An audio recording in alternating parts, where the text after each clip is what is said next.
তো আমরা আজকে শুরু করছি হচ্ছে প্রবাবিলিটি। দেখো, প্রবাবিলিটি তো আমরা জানি যে কোনো একটা মানে it is the possibility for an incident two অকার।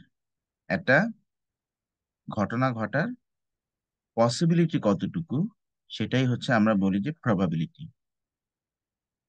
তো before determining the probability of anything you have to create a sample space. Sample space কি? স্যাম্পল স্পেস হচ্ছে collection of all the possible outcomes. একটা ঘটনার কি কি possible outcome হতে পারে সেটাকে আমরা বলছি স্যাম্পল স্পেস। আচ্ছা, যেমন দেখো এখানে একটা কোয়েশ্চেন দিয়েছে, vehicles approaching a certain road junction from town A. একটা টাউন যার নাম হচ্ছে A, can either turn left or turn right or go straight on. Over time, it has been noted that vehicles approaching this particular junction from town A, 55% turn left, 15% turn right, and 30% go straight on. The direction a vehicle takes at the junction is independent of any direction of any other vehicle. আচ্ছা, okay fine. তার মানে ধরো যে vehicle গুলোতে যাচ্ছে, কে কোন দিক যাবে এটা কারোর উপর ডিপেন্ড করছে না, কোনো কিছুর উপর ডিপেন্ড করে না, এটা ইন্ডিপেন্ডেন্ট। মানে ধরো যে একজন স্ট্রেট গেল, তো নেক্সট কার যে স্ট্রেট যাবে না, মানে এমন কোনো কথা নেই বা এমন কোনো কন্ডিশন নেই।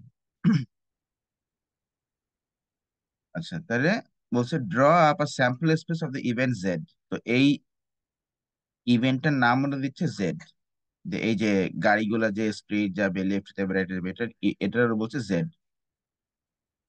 তো এখন কি কি হতে পারে, কিন্তু কিন্তু ওরা সিচুয়েশনটা কি দিয়েছে? সিচুয়েশনটা দিয়েছে হচ্ছে একজন যাবে স্ট্রেট আর বাকি দুজন either both turn left or both turn right, তাই না? Either both turn left or both turn right. তাহলে এখন কোন গাড়িটা যে স্ট্রেট যাবে তা কিন্তু বলেনি। তার জন্য দেখো ওই যে এস মানে স্ট্রেট, এল মানে লেফট, আর মানে রাইট। তো হতে পারে প্রথম জন গেল স্ট্রেট, তারপর দুটা লেফট, অর আচ্ছা আমি এখানে মার্ক করি, দেখো হতে পারে যে প্রথমটা গেল স্ট্রেট তারপর দুটা লেফট, আর প্রথমটা গেল স্ট্রেট তারপর দুটো রাইট। ঠিক আছে কিনা? অর হতে পারে প্রথম দুইটা লেফট, পরেরটা স্ট্রেট, আর প্রথম দুইটা রাইট, পরেরটা স্ট্রেট, আর লেফট স্ট্রেট লেফট আর রাইট স্ট্রেট রাইট। এই ঠিক আছে কিনা? এই হচ্ছে কথা। ও একই জিনিস কি দুবার লিখে ফেলছি? আচ্ছা, এটা আসবে না, সরি, এটা আসবে না। এটাই, এটাই। তো এইভাবে করে আমাদেরকে যে ঘটনা আমরা বলবো সেটা স্যাম্পল স্পেস ক্রিয়েট করে নিতে হবে। ঠিক আছে, আমরা মনে করো আর একটা কন্ডিশন দেখি। আচ্ছা, বাই দ্য ওয়ে, এটা ছিল এ লেভেলস এর পেপার থেকে। এবার আসো ও লেভেলস এর পেপার থেকে আমরা একটা দেখি। এটা ও লেভেলস এর স্ট্যাট পেপার থেকে। Varuna buys a pack of 7 toothbrushes, of which one is red, two are green. এই হচ্ছে অবস্থা। ডেন্টিস্ট তাকে বলছে যে প্রত্যেক 3 মাস পর পর টুথব্রাশ চেঞ্জ করতে। আচ্ছা, ওয়ারনা এই অ্যাডভাইসটা ফলো করছে। এখন তোমাকে প্রবাবিলিটি বের করতে হবে যে প্রথম টুথব্রাশটা কিন্তু ব্লু, এটা বলে দিছে। প্রথম টুথব্রাশটা কি হবে, এটা যে ব্লু হবে এটা বলে দিছে। এই দেখো, the first toothbrush selected is blue. Red colour যে মানে চেরি চেরি পিঙ্ক কালার দিয়ে লেখা আছে। আচ্ছা, ওকে ফাইন। তো আর প্রথম টুথব্রাশটা হবে ব্লু। আর এই 8 নাম্বার মাস, 8th মান্থ আর 11th মান্থ এর যে টুথব্রাশ গুলো হবে ওগুলো সেম কালার হবে। কোন কালার সেটা মানে সেম কালার হওয়া লাগবে। তো দেখো, তাহলে আমরা ওদের সিচুয়েশনেই আমরা যাই, খেয়াল করো। এখানে দেখো, প্রত্যেকটা ফার্স্ট টুথব্রাশ কিন্তু blue, blue blue blue blue. ঠিক আছে কিনা? কতগুলো ব্লু হইতে পারে আমি জানি না, আমি লিখে নিছি। Blue blue blue blue. তারপরে যে নিচে এখানেও ব্লু। আচ্ছা, আর লাস্টের দুইটা টুথ, আর প্রথমটা তো টুথব্রাশ। তাহলে আমরা একটু আগে বুঝে নিই যে কতগুলো টুথব্রাশ লাগতে পারে। আচ্ছা, মোট 3 মাস পর পর তো। তো ধরো একটা ব্লু 3 মাস, মানে ফার্স্ট ব্লু 3 মাস, তারপরে আর টুথব্রাশ আরো 3 মাস, 6 মাস। এবার আমাদেরকে ফোকাস করতে হবে 8 নাম্বার মাস আর 11 নাম্বার মাস। আচ্ছা, পরে তিনটা ব্লু হচ্ছে, এ হচ্ছে 9 9 নাম্বার মাস পর্যন্ত। 9 নাম্বার মাস পর্যন্ত হলো, তার মানে 8 নাম্বার মাস এখানেই আছে। আচ্ছা, পরের 3 মাস হলে 12 হয়, 12 মান্থ হয়। তার মানে 11th মান্থ এখানেই আছে। তার মানে বুঝতে পারছি যে এই স্যাম্পল স্পেসটা ক্রিয়েট করার জন্য টোটাল 4টা আউটকাম আমাকে লিখতে হবে। মানে টোটাল 4টা, ফর ইচ পসিবিলিটি সেখানে আমাকে 4টা করে টুথব্রাশ চুজ করতে হবে। এটা আমরা বুঝতে পারলাম। আচ্ছা, ঠিক আছে। তো দেখো, তাহলে প্রথম টুথব্রাশ তো ব্লু সবগুলোর কেসে। তো আর লাস্টের দুইটা টুথব্রাশের কালার সেম হবে। তো ধরো ব্যাপারটা হলো এরকম, প্রথমটা ব্লু, মানে প্রথম 3 মাস গেল, পরের 3 মাস কি হবে তা আমি জানি না। বাট লাস্টের দুইটা টুথব্রাশের কালার সেম হয়, মানে 8 নাম্বার মাস আর 11 নাম্বার মাস, এই দুটো দিলাম ব্লু ব্লু।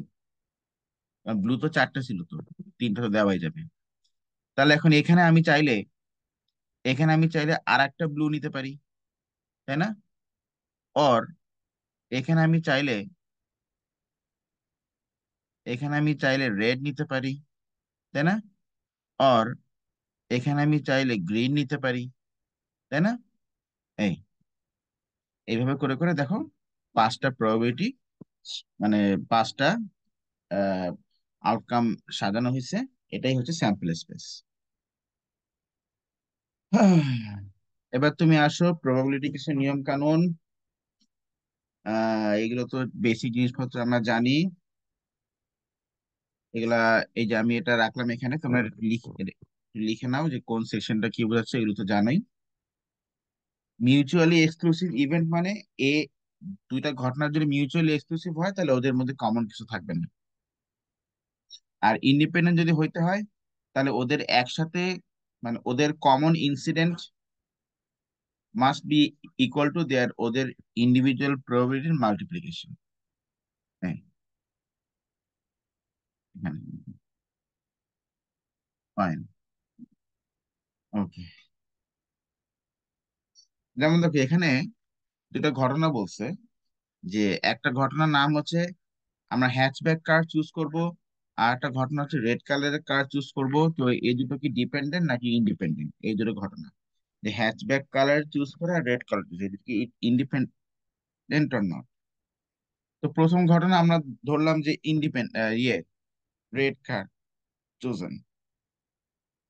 তো রেড কার চুজেন বলতে রেডের সাথে কি কি হতে পারে? বা রেড কতগুলো আছে বলো? রেড এখানে আছে টোটাল 20 প্লাস 40 প্লাস 12, এগুলো সবই তো রেড। এখন রেড কি তা আমার দরকার নেই, আমার বলছে রেড কালার চুজ করতে হবে। তো ওই যে স্যালুন 20, হ্যাচব্যাক 40, এস্টেট 12, এগুলো সবই তো রেড, তাই না? এগুলো সবই কিন্তু কি, সবই রেড। তার টোটাল রেড তাহলে আছে 72টা। টোটাল কার এখানে আছে, কাউন্ট করে দেখো 160টা। তাহলে 72/160 রেড। ইভেন বি হচ্ছে হ্যাচব্যাক কার তো চোজেন। তো হ্যাচব্যাক কার কতগুলো আছে? এই যে এগুলো সব হ্যাচব্যাক, তাই না? তাহলে হ্যাচব্যাক কার আছে টোটাল 90টা। 90টা আছে হ্যাচব্যাক কার। তো এখন 90টা আছে হ্যাচব্যাক কার, তাহলে 90/160। এবার আমি এই দুটোর কমন, রেড অ্যান্ড হ্যাচব্যাক, এরকম গাড়ি আছে কয়টা? দেখো রেড অ্যান্ড হ্যাচব্যাক এরকম গাড়ি আছে 40টা, তাই না? 40টা আছে এরকম রাইট, তাহলে 40/160। তাহলে probability of A intersection B মানে A and B বা A common B is 40/160। এখন তাহলে probability of A into probability of B আমরা করি। দেখো নিচে, এই যে এখানে, তাহলে এটা আসতেছে হচ্ছে 72/160 ইন্টু 90/160, 81/320। তো 81/320 হচ্ছে এ, এ মাল্টিপ্লাই বি, আর এ অ্যান্ড বি কমনলি হচ্ছে 40/160, তাহলে সেম তো হলো না। 80/320 হইলে সেম হয়ে যেত, একটুর জন্য সেম হয় না আর কি। যাই হোক, তার মানে যেহেতু এর ইকুয়াল না, তার মানে ইন্ডিপেন্ডেন্ট না, ডিপেন্ডেন্ট। এটা এই ম্যাথগুলো তো আমরা করছি, ওই যে একটা ফর্মুলা দিছিলাম, কোথায় যেন লিখছি, যা হোক। আচ্ছা, এখন তুমি এখানে আসো, প্রবাবিলিটি ডিস্ট্রিবিউশন টেবিলটা কি। ঠিক আছে, আমি প্রবাবিলিটিটা আলাদা ওয়ার্কশিট দিয়ে দিব। জি মেথডটা তো করবাই, এটাও করবা। মানে এটা করলে অ্যাকচুয়ালি জি মেথডটা করা হয়ে যাবে, এটা আলাদা করে জি মেথডটা করা লাগবে। তো প্রবাবিলিটি ডিস্ট্রিবিউশন টেবিলটা কি, ধরো যে একটা আহ ঘটনা যতগুলো আউটকাম থাকবে ওগুলো সব যদি আমরা একটা টেবিলে লিস্ট করি, সেটাই হচ্ছে প্রবাবিলিটি ডিস্ট্রিবিউশন টেবিল।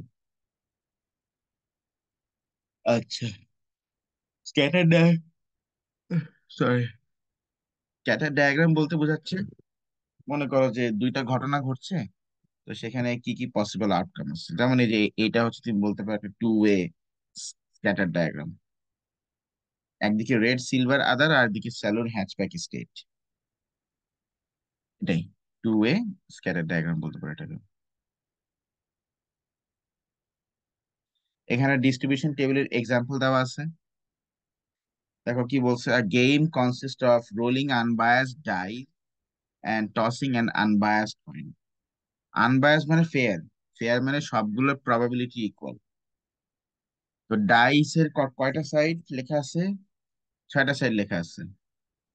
ডাইস, ডাইয়ের 1 2 3 4 5 6, যেহেতু এটা আনবায়াসড, তার মানে সবগুলো probability equal.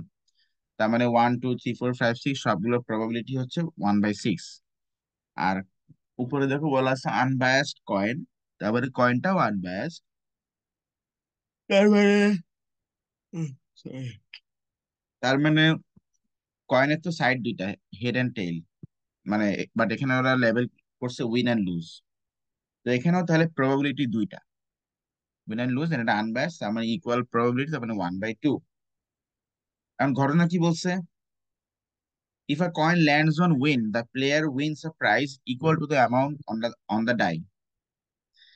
If the coin lands on lose, the player wins nothing. এখন বলছে calculate the probability distribution of the prices in dollars. তা ঘটনা হচ্ছে যদি কয়েন যদি উইনের উপর লেবেল করে, তাহলে সে ওই ডাইসে, ডাইস ডাইস থেকে মারার পরে তার যে স্কোরটা হবে ওই অ্যামাউন্ট অফ টাকা সে পাবে। তাহলে বলছে উইন্স নাথিং। ও না সরি, বলছে ইয়েটা, তো প্রথমে $0 পাবে। $0 মানে কি, $0 মানে কি, $0 মানে হচ্ছে উইন্স নাথিং, তাই না? তাহলে উইন্স, লিখে দিই, উইন্স $0, এটা মানে কি, এটা মানে তাহলে হইতে পারে যে এরকম, যে আইদার কয়েনে পড়লেও, ও একটাই হতে পারে, সেটা হচ্ছে কয়েনে পড়বে লুজ, তাহলে সে $0 পাবে। আচ্ছা, এখন যদি বলি উইন $1,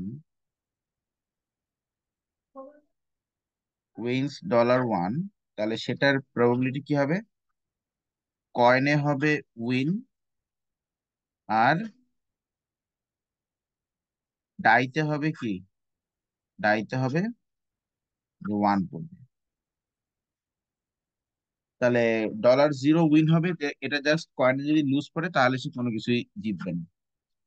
তাহলে এটা হচ্ছে 1/2। $1 যে জিতবে তার প্রবাবিলিটি হবে কয়েনে হবে উইন মানে 1/2, আর ডাইসে হবে 1 পড়বে, তার মানে 1/6। 1/2 ইন্টু 1/6। ইনফ্যাক্ট বাকি সবগুলোই 1/2 ইন্টু 1/6 মানে 1/12। এই, তাহলে এখানে বসাবা 1/2, এখানে 1/6, সরি 1/2, 1/12, 1/12, আর এটা ঠিক হচ্ছে কিনা তুমি কিভাবে এটা চেক করবা? তুমি যদি দেখো যে সবগুলো প্রবাবিলিটি এখানে অ্যাড করলে 1 আসতেছে, তাহলে তুমি বুঝবা যে হ্যাঁ তোমার আনসার ঠিক আছে। হ্যাঁ, এই হচ্ছে কথা। আহ,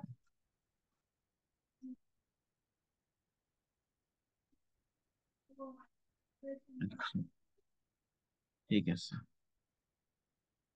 হ্যাঁ, এবার আসে এক্সপেকটেশন। তার আগে এখানে দেখো, এই যে এখানে 1/4, 1/2, 1/8, P P, P R P এর ভ্যালু বের করতে হবে। যদি সবগুলো প্রবাবিলিটি বলো কত হবে, অ্যাড করলে 1 হয়ে যাবে।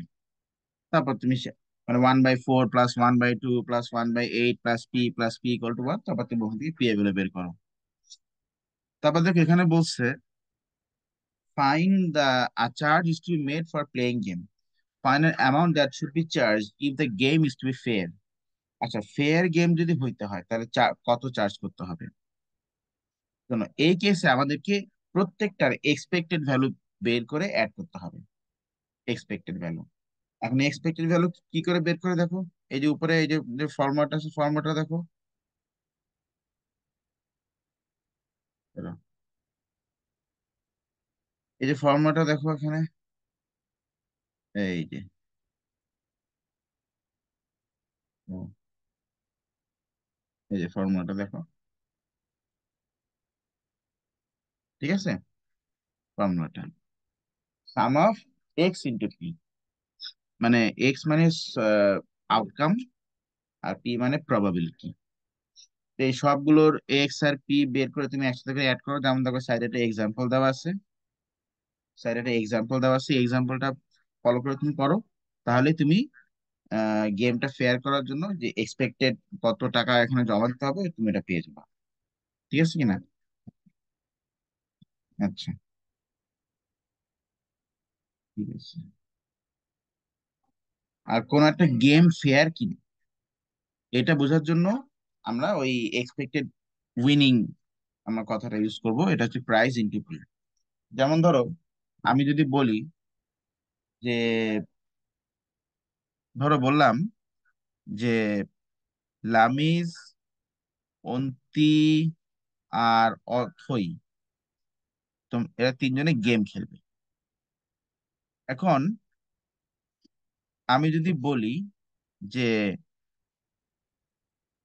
Every everybody has to have the possibility of winning $5, ঠিক আছে কিনা? $5, তাহলে লামিজ বলছে যে আমি এই গেমটা খেলবো হচ্ছে প্রত্যেকবার $2 ডোনেট করি, মানে প্রত্যেক আচ্ছা এটা কি হবে, এটা হচ্ছে মনে করো বটল ফ্লিপিং করতে হবে। বটলটা একবার স্ট্রেট দাঁড়ায় গেলে তখন $5 উইন হবে। তো একবার ফ্লিপ করতে মনে করো $2, কি ঠিক আছে কিনা? $2। তাহলে গেমটা যদি ফেয়ার হইতে হয়, তাহলে ধরলাম যে লামিজের উইন হওয়ার প্রবাবিলিটি হচ্ছে P1। তাহলে লামিজ বলছে আমি প্রত্যেকবার বটল ফ্লিপ করার জন্য আমি $2 দিব। তাহলে এই যে price into,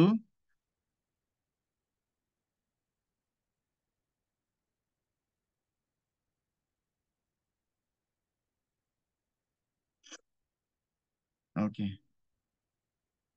P equals to 5, তাহলে পি ইকুয়ালস টু 2/5। তার মানে লামিজের প্রবাবিলিটি অফ উইনিং হচ্ছে 2/5। আচ্ছা, এখন ধরো অন্তি যদি বলে যে না আমি প্রত্যেকবার $1 করে দিব, $1 করে আমি দিব। না, এক্সাম্পল অনেক লেম হয়ে যাচ্ছে, এটা না। মনে করো আমাকে বলছে, দাঁড়াও,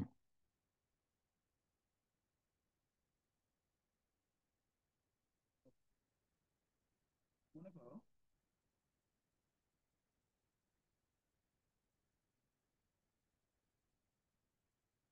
আচ্ছা, শোনো, একটা কার্ডে মনে করো কিছু নাম্বার লেখা আছে, ধরো, বা একটা ডাইসে নাম্বার লেখা আছে। সেই নাম্বার গুলো হচ্ছে মনে করো যে 1 2 3 4 5 6, ডাইসে, না, 1 2 3 4 5, এই নাম্বার গুলো লেখা আছে। এখন তো পন্থী বলছে যে আমি কার্ড তুলবো, কার্ড তুলে যদি ইভেন নাম্বার ওঠে, তাহলে $6, আর কার্ড তুলে যদি অড নাম্বার ওঠে, তাহলে আমরা বললো যে $4 উইন হবে। তাহলে এই গেমটা কি ফেয়ার কিনা? যদি ইভেন নাম্বার পাই তাহলে $6 উইন হবে, যদি অড নাম্বার পাই তাহলে $4 উইন হবে। এখন এই যে এইভাবে করেছে, গেমটা ফেয়ার কিনা আমরা দেখি। তাহলে অড নাম্বার, না ইভেন নাম্বার, ইভেন নাম্বার কয়টা হচ্ছে 2 and 4, তাহলে ইভেন নাম্বারের প্রবাবিলিটি হচ্ছে 2/5 ইন্টু, আর ইভেন নাম্বার তুললে কত ডলার উইন হবে? $6, 6, না, এটা এইভাবে না, প্রাইস ইন্টু প্রবাবিলিটি, তাহলে কত আসলো? এইভাবে করলে এটা আসে হচ্ছে 2.4। তার মানে তোমাকে $2.4 জমা দিয়ে এটা খেলতে হবে। আচ্ছা, ওটাই এক্সপেক্টেড উইনিং। আচ্ছা, আর যদি $4, আর যদি ইভেন অড নাম্বার ওঠে তাহলে $4 হবে। $4 ইন্টু 3/5, প্রাইস ইন্টু প্রবাবিলিটি, এটাও কিন্তু ইকুয়াল টু 2.4 আসে। তার মানে কি সবাইকে তার 2.4 দিয়েই খেলতে হচ্ছে। তার মানে এখানে সবাই তাহলে $2.4 যদি এখানে দিয়ে খেলে, তাহলে গেমটা ফেয়ার হবে বা ফেয়ার হচ্ছে, মানে গেমটা ফেয়ার আছে। যে ইভেন নাম্বার উঠে $6 পাবে, অড নাম্বার উঠে $4 পাবে, গেমটা ফেয়ার আছে মোটামুটি। হুম। তারা কোনো গেম যদি ফেয়ার হতে হয় তাহলে এক্সপেক্টেড উইনিংটা ইকুয়াল ইকুয়াল হইতে হবে সবার জন্য। ঠিক আছে না? ওইটাই। ওকে, এটা গেল।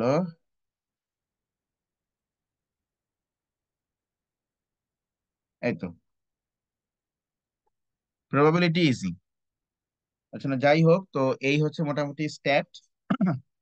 তো নেক্সট আমি হচ্ছে আর তেমন কোনো আর আর হচ্ছে কোনো লেকচার্স মনে হয় দেওয়া লাগবে না, কারণ এগুলোই মোটামুটি কঠিন পার্ট ছিল। বাকিগুলো তো আমি একদিন ক্লাসে করাই দিয়েছি, ওই যে মিন মোড মিডিয়ান বের করা, তারপরে ইন্টারপোলেশন মেথড হচ্ছে তুমি ওই যে মেথড, ওই যে ডিসপারশন লেকচারের মধ্যে দেওয়া আছে। ঠিক আছে। আর ওই যে স্যাম, ওই যে কি বলে, এই যে স্যাম্পলিং, মানে ওই যে ডেটা কালেকশন, ডেটা কালেকশনের একটা হ্যান্ড আউট আমি দিয়ে দিচ্ছি, ওটা পড়লেই মোটামুটি হবে। আর বাকিগুলো অতটা খুব একটা লাগবে না, মানে অতটা ইয়ে না। আর ওই যে ফ্রিকোয়েন্সি পলিগন পলিগন হ্যান ত্যান হাবিজাবি আছে, ওইটা আমি আহ ওটা হচ্ছে কি কোশ্চেন পেপার সলভ করতে করতে হয়ে যাবে, ওগুলো অত আহামরি কিছু না যে খুব, মানে খুব কঠিন বা ইম্পর্টেন্স দিয়ে করতে হবে। ঠিক আছে। তো এইটাই তো, ঠিক আছে তাহলে। গ্রুপে যে টাস্ক দিছি, ওই টাস্কটা শেষ করবা এই উইকের মধ্যে। তো আমাদের স্ট্যাট মোটামুটি শেষ, সিলেবাস আমাদের আর কিছু নাই। পাই চার্টার হ্যান ত্যান হাবিজাবি পিক্টোগ্রাম এগুলো, জিম্যাথ কোশ্চেন বলো, স্ট্যাট কোশ্চেন বলো, সব জায়গাতেই সেম জিনিস। এই তো, 1 2 3 4 5 6। ঠিক আছে তাহলে, দ্যাটস অল ফর টুডে। এখন স্ট্যাট মন দিয়ে করো, ঠিক আছে? আর প্রবলেম গুলো থাকলে ব্যাচে আসতে পারো, ব্যাচে এসে ব্যাচে এসে প্রবলেম প্রবলেম দেখায় নিতে পারো এই, অথবা কোশ্চেন কোশ্চেন সেন্ড করে রাখবা, মেসেঞ্জারে আমি দেখাই দিব যে কোনো একটা। জিম্যাথ, স্ট্যাট একসাথে করে প্রিপারেশন নাও। আমি ইনশাল্লাহ কালকের থেকে ইংলিশ লেকচার্স আপলোড দেওয়া শুরু করবো ইনশাল্লাহ। And that's all for today. Thank you.